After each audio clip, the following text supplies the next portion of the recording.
तो नमस्ते दोस्तों, कैसे हैं आप लोग? दोस्तों आज हम बात करेंगे कि अरावली हिल्स के रिलेटेड जो कंट्रोवर्सी चल रही है अपने कंट्री में, सुप्रीम कोर्ट ने क्या जजमेंट दिया था इसके रिगार्डिंग और कैसे अरावली हिल्स हमारे इकोलॉजिकल बैलेंस को बनाए रखते हैं और क्या इंपॉर्टेंस है इन हिल्स का, ये हम डेप्थ में जानने वाले हैं।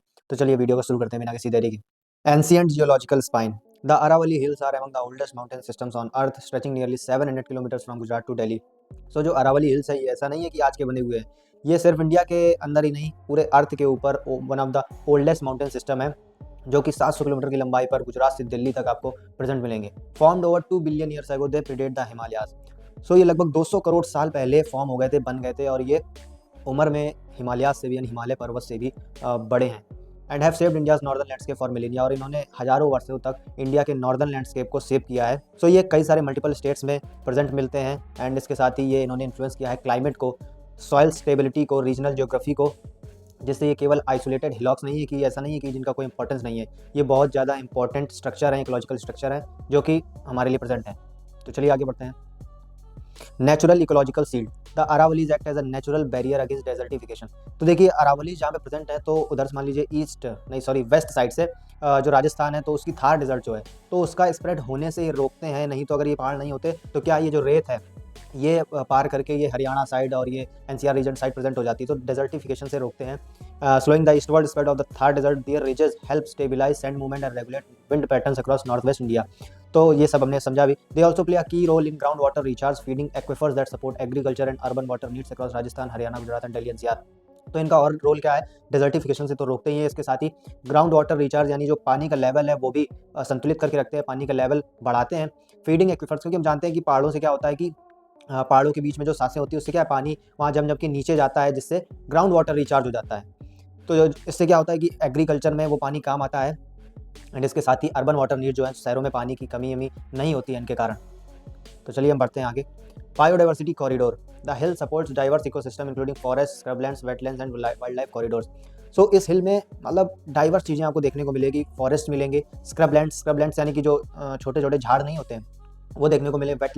वेटलैंड्स का मतलब है कि जहाँ पे कुछ पेड़ होते हैं, कई सारे पेड़ होते हैं, और वहाँ पे पानी मतलब अक्सर भरा रहता है।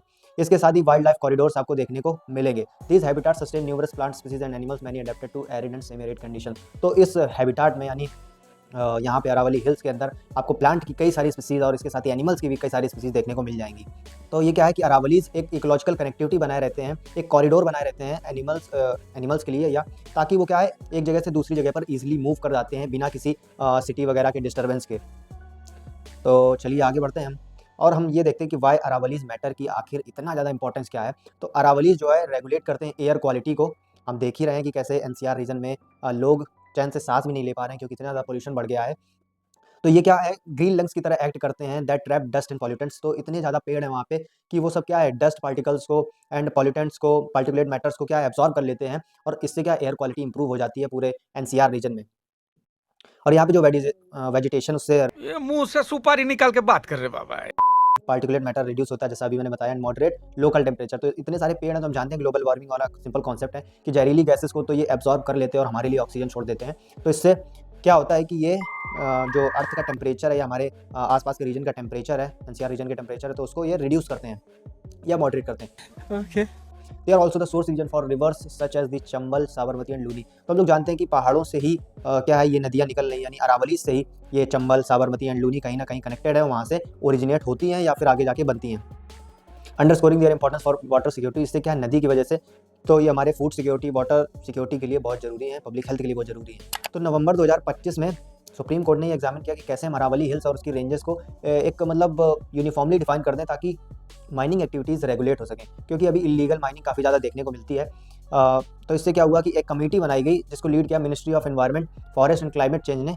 उसको ये टास्क दिया गया कि इस पर रिकमेंडेशन कीजिए कि हम क्या करें ताकि आगे चल के हम इसको माइनिंग को रेगुलेट कर पाएँ इस पूरे इकोलॉजिकल स्ट्रक्चर में। क्योंकि पता है कि इलीगल माइनिंग होती है और वो कहीं पे भी हो जाती है, तो इस वजह से कोर्ट चाहता है कि ये रेगुलेट हो जाए, एक प्रॉपर स्ट्रक्चर में, प्रॉपर जगह पर ही माइनिंग हो। तो इसकी वजह से ये कमेटी बनाई गई थी। तो चलिए आगे बढ़ते हैं, क्या हुआ। New definitions explain.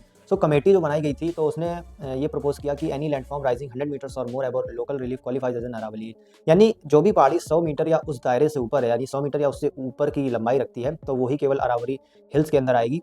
और supporting slopes and associated landforms are included within this definition.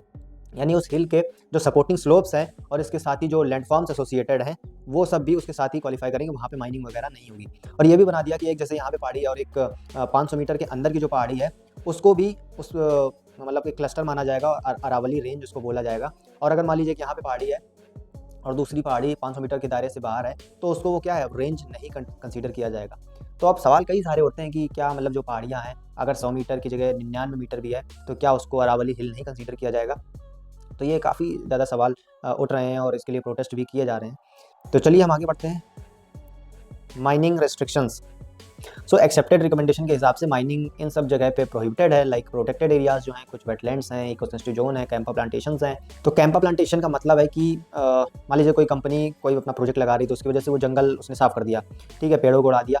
तो इससे क्या है कि उसके बाद कंपनी क्या है, रुपए देती है ताकि वहाँ पे दोबारा से एफॉरेस्टेशन या प्लांटेशन हो पाए। सुप्रीम कोर्ट ने ये ऑर्डर दिया कि न्यू माइनिंग लीजेस हैं, उसको अभी फ्रीज़ कर दिया गया है, यानी जब तक कोई प्रॉपर मैनेजमेंट प्लान नहीं बन जाता, तब तक कोई भी माइनिंग नहीं होगी किसी भी प्रकार की। तो चलिए हम आगे बढ़ते हैं। Why did protest erupt? अब ये प्रोटेस्ट क्यों हो रहे हैं आखिर में, ये समझते हैं। तो एनवायरमेंटलिस्ट ये कहते हैं कि जो हाइट बेस्ड डेफिनिशन है, इससे क्या है कि एक अरावली हिल्स का एक लार्ज पोर्शन जो है वो एक्सक्लूड हो जाएगा, क्योंकि 90% लगभग 90% के आसपास जो हिल्स हैं वो 100 मीटर से कम लंबाई रखते हैं। तो इससे वो ये वार्न करते हैं कि जब ये फिर से माइनिंग कंस्ट्रक्शन वगैरह हो जाएगा, तो इससे काफ़ी ज़्यादा नुकसान होगा हमारी प्रकृति को, और फिर डेजर्टिफिकेशन, पानी का कम होना एंड बायोडाइवर्सिटी लॉस, ये हमें देखने को मिलेगा। तो हम देखते हैं एनवायरमेंटलिस्ट क्या डिमांड रख रहे हैं। तो एक्टिविस्ट का कहना ये है कि जो ये एंटायर अरावली लैंडस्केप है, जिसमें सब कुछ आता है, हिल्स, स्लोप्स, वैलीज, स्क्रबलैंड्स, वेटलैंड्स, तो इसको एक सिंगल इकोलॉजिकल यूनिट माना जाए, इसको अलग अलग ना माना जाए, ये आपस में डिपेंडेंट है, एक साथ ये फंक्शन करता है।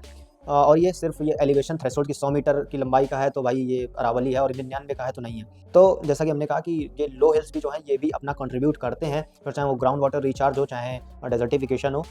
तो चलिए हम आगे बढ़ते हैं इसी के साथ। Calls for protection. So environmental groups also seek a roll back or review of the new definition. So environmentalist group जो हैं, वो चाहते हैं कि इस डिसीजन को, इस डेफिनिशन को आप या तो वापस ले लीजिए या फिर इसमें कुछ सुधार करिए, कुछ ढंग का सुधार लाइए। Urging the declaration of the Aravallis as a critical ecological zone, और ये अरावली हिल्स जो है क्रिटिकल इकोलॉजिकल जोन है।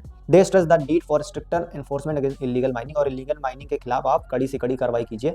हम सबका भी मानना यही है कि शॉर्ट टर्म इकोनॉमिक गेन्स के लिए हमें क्या है कि अपने नेचर के साथ खिलवाड़ नहीं करनी चाहिए। और जब जब हमारे दिल्ली एनसीआर रीजन में आप पॉल्यूशन से कितना ज़्यादा लोग परेशान हैं, तो हमें बहुत सोच समझ के ही इन सब चीज़ों से डील करना चाहिए। तो दोस्तों आशा करता हूँ आपको ये एक्सप्लेनेशन पसंद आया होगा, आपको कुछ ना कुछ ज़रूर सीखने को मिला होगा। तो अगर ऐसा है तो प्लीज़ वीडियो को लाइक कर दीजिए एंड चैनल को सब्सक्राइब कर दीजिए एंड बेल आइकन जरूर प्रेस कर लीजिए, ताकि अगली बार जब मैं वीडियो अपलोड करूँ तो तुरंत खट से आपके पास आ जाए। एंड शेयर जरूर कर देना अपने फ्रेंड्स एंड फैमिली के साथ, ताकि ये जो इन्फॉर्मेशन है सब तक पहुँच पाए। मैं मिलता हूँ आपसे नेक्स्ट वीडियो में। Till then bye, thanks for watching.